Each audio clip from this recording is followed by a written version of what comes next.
Baik, selamat berjumpa kembali di video pembelajaran tentang kriptografi, dan kali ini kita akan membahas tentang algoritma RSA atau Reverse Shamir dan Edelman.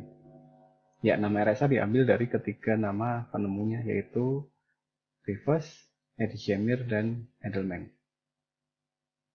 Baik, sebelum ke pokok materi, pastikan kita telah menguasai beberapa bab sebagai berikut, yaitu bilangan prima, koprima, dan modular aritmetik. Nah, sebelum ke materi, akan ada sedikit pretest. Mungkin Anda bisa mencoba mengingat kembali materi yang sudah Anda pelajari di semester yang sebelumnya. Yaitu apa itu bilangan prima? Ya, jika Anda masih ingat, mungkin bilangan prima adalah, ya, tepatnya adalah bilangan yang hanya habis dibagi bilangan itu sendiri dan satu, atau yang hanya mempunyai faktor satu dan bilangan itu sendiri. Kemudian, kita harus mengingat kembali yang dimaksud dengan bilangan relatif prima atau koprima. Nah, untuk mengingat kembali, menentukan bilangan relatif prima atau koprima bisa kita ketahui jika FPB atau faktor persekutuan terbesar dari kedua bilangan adalah 1. Nah, kita bisa susun faktor seperti ini. Contoh, misal 15 bisa kita peroleh dari 1 dikali 15. Kemudian 3 dikali 5. Nah, begitu pula 20 bisa kita peroleh dengan 1 dikali 20, 2 dikali 10, dan 4 dikali 5. Nah, satu contoh lagi yaitu 21 kita peroleh dari 1 dikalikan 21, kemudian 3 kali 7. Nah, untuk mengetahui bilangan itu koprima, maka kita harus memastikan bahwa faktor sama terbesarnya adalah 1. Sebagai contoh, antara bilangan 15 dan 20, ini disebut bukan bilangan yang saling berkoprima, karena mereka berdua sama-sama punya faktor 5. Nah, kita bisa perhatikan di sini, artinya bilangan ini bukan bilangan koprima.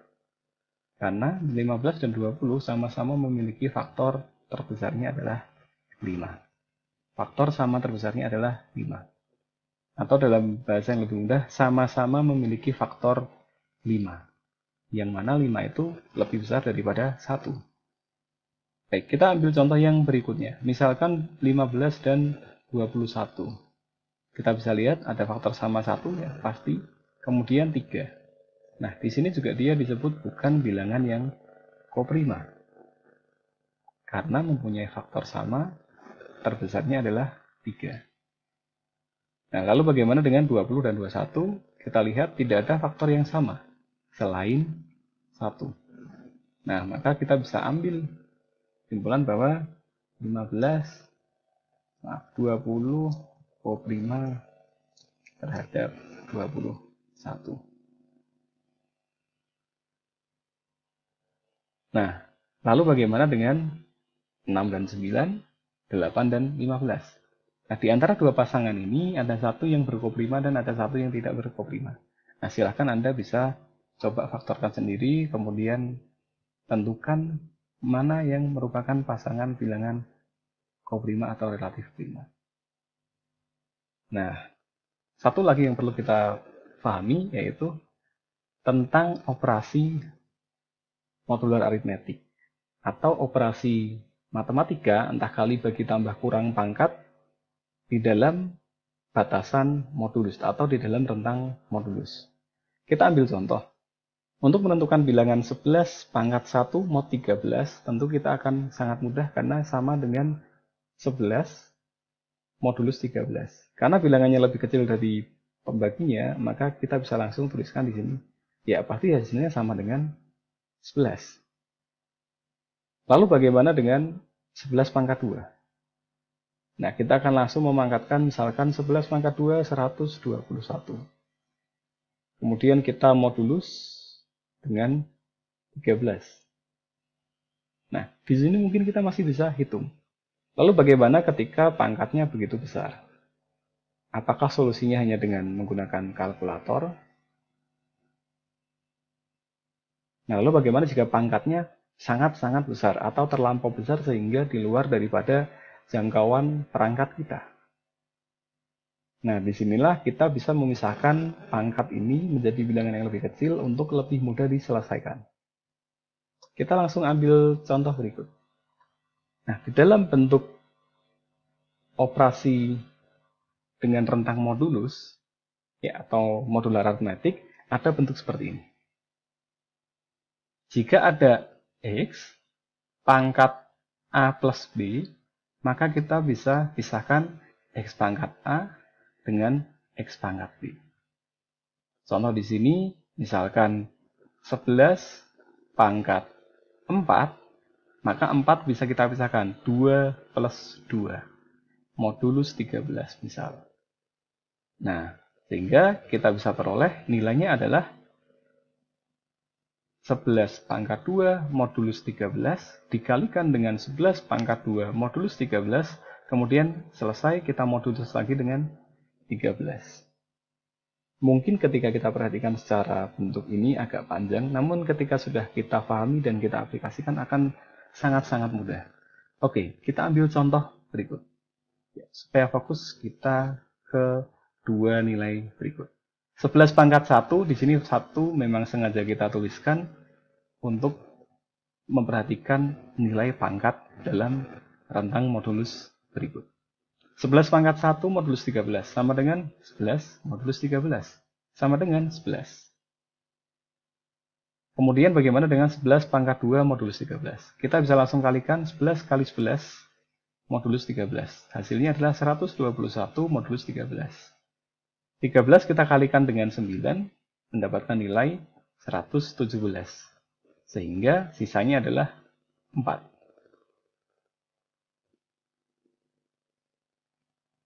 Nah, lalu bagaimana ketika bilangan pangkatnya lebih besar? Misalkan contoh di sini.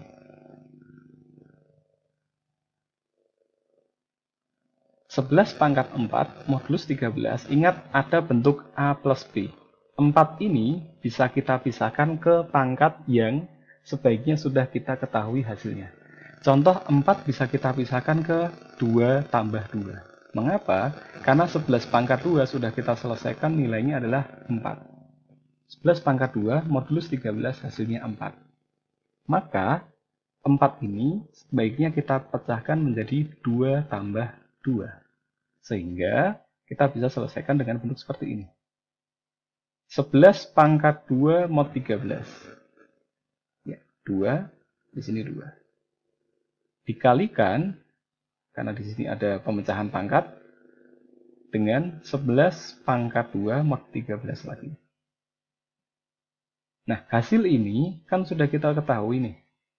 11 pangkat 2 mod 13. Hasilnya adalah 4. Langsung aja kita tuliskan 4. Maka sama dengan 4 kali 4 modulus 13. Hasilnya 16 modulus 13 sama dengan 3.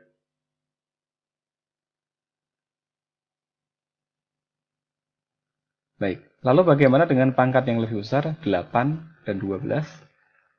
Oke, kita langsung ke contoh. Karena di sini 8 juga sudah kita pecahkan, karena kita memiliki bilangan 1, 2, dan 4, bisa kita pecahkan menjadi 11 pangkat 2 tambah 2 tambah 2 tambah 2, meskipun terlalu repot. Nah, ingat di sini kita sudah mempunyai pangkat 4 yang sudah kita selesaikan, hasilnya adalah 3, maka kita bisa langsung 11 pangkat 8 yaitu 4 tambah 4. Kita langsung, karena 11 pangkat 4 sudah kita selesaikan hasilnya 3, maka kita langsung hasilnya adalah 3 kali 3 mod 13. Karena 11 pangkat 4 hasilnya 3. Hasilnya adalah 9 mod 13 sama dengan 9. Nah, lalu bagaimana jika bilangan ini tidak selalu kelipatan 2 dari bilangan sebelumnya? Kita ambil contoh misalkan 11 pangkat 12. Nah, 11 pangkat 12 kita bisa selesaikan, yaitu 8 plus 4. Karena di sini ada 8 dan 4 sudah kita selesaikan. 8 plus 4 mod 13. 11 pangkat 8 hasilnya 9. 11 pangkat 4, hasilnya 3. Kita ulangi, 11 pangkat 8, mod 13, hasilnya 9. Kemudian 11 pangkat 4, mod 13, hasilnya adalah 3. Sehingga kita dapat 9 kali 3 mod 13. Atau 27 mod 13. 13 kita kalikan 2, 26. Kurangkan nilainya 1 yang terdekat. Maka hasilnya adalah 1. Lalu bagaimana jika pangkatnya adalah 15 contoh? Nah, kita bisa pisahkan misalkan 8 ditambah 4, hasilnya 12, tambah 2, tambah 1. Nah, lalu bagaimana dengan bilangan yang lebih besar? Nah, kita bisa selesaikan dengan cara memperkecil pangkatnya. Pemecahannya tidak harus menjadi 2, Anda bisa pisahkan menjadi 3, 4, ya, sesuai dengan cara yang Anda anggap lebih cepat. Nah, lalu apakah hasil ini sesuai? Baik, kita akan coba dengan perangkat kalkulator. Untuk pembuktian, kita bisa selesaikan seperti ini.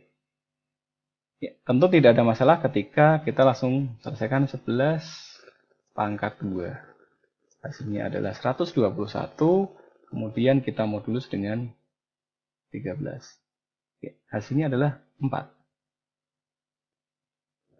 Nah, lalu bagaimana dengan 11 modulus 11 pangkat 4 contoh. Ini adalah ini, kemudian kita modulus dengan 13. Ya, tepat hasilnya 3 sesuai.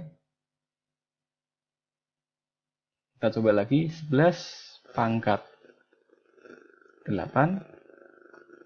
Kemudian kita modulus dengan 13. Ya, hasilnya tepat 9. Terakhir 11 pangkat 12. Nah, perhatikan jika kita selesaikan hasilnya adalah sekitar berapa ini? 1000 juta miliar, ya 3 triliun. Artinya angka ini terlampau besar.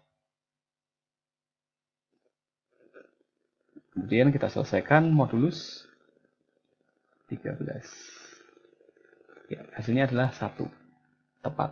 Nah, mengapa kita perlu memecahkan pangkat? Perhatikan bahwa tidak semua bahasa pemrograman, variabel, berikut kapasitasnya, ataupun tools yang Anda gunakan, IDE apapun, tidak semuanya mampu menjangkau bilangan yang begitu besar. Padahal di dalam RSA, kita memerlukan pangkat dengan nilai yang sangat-sangat besar. Bisa mencapai 1000 bit, 2000 bit, bahkan dengan pangkat 4000 bit. 1000 bit kalau kita digitkan desimal, digit 10 ada sekitar 300 digit, angka yang terlalu besar. Baik, kita akan ambil contoh. Apa yang dimaksud dengan kapasitas bilangan yang terlalu besar? Misalkan kita ambil contoh seperti ini. Saya punya bilangan, katakanlah 100. Kemudian saya perlu memangkatkan dengan bilangan anggaplah 10.000. Kita langsung variasinya. Ternyata ada yang disebut sebagai overflow. Di luar daripada kapasitas variabel yang kita deklarasikan. Kita ambil contoh, aplikasi kalkulator di Windows ini, sampai berapa dia mampu menampung sebuah bilangan dengan pangkat tertentu. Baik, kita coba bersihkan, misalkan 100 kita pangkatkan 4096 misal. Apakah dia masih mampu? Ya, ternyata 1 kali 10 pangkat ya, 8000 digit, terlalu besar juga. Meskipun masih bisa ditampilkan. Kita coba naikkan pangkatnya. 100 pangkat 9186 misalkan. Atau 196, 2 kali lipat dari pangkat yang sebelumnya. Ternyata sudah overflow karena dia hanya mampu sampai ke pangkat 4096. Naik 1 bit lagi, alias 2 kali lipat dari pangkat itu ternyata tidak mampu dengan basis bilangan yang 100. Inilah mengapa ketika kita membangun aplikasi RSA pun kita tidak bisa langsung memangkatkan dengan pangkat yang besar. Kita harus pisahkan, pecahkan pangkatnya. Nah, model ini yang harus kita bangun dalam algoritma RSA nantinya. Nah, Anda bisa coba untuk pemecahan pangkat dengan bilangan yang lain. Nah, sampai di sini dulu video pertama yang kita bahas adalah pretest sebelum ke RSA. Sampai jumpa di video selanjutnya. Terima kasih.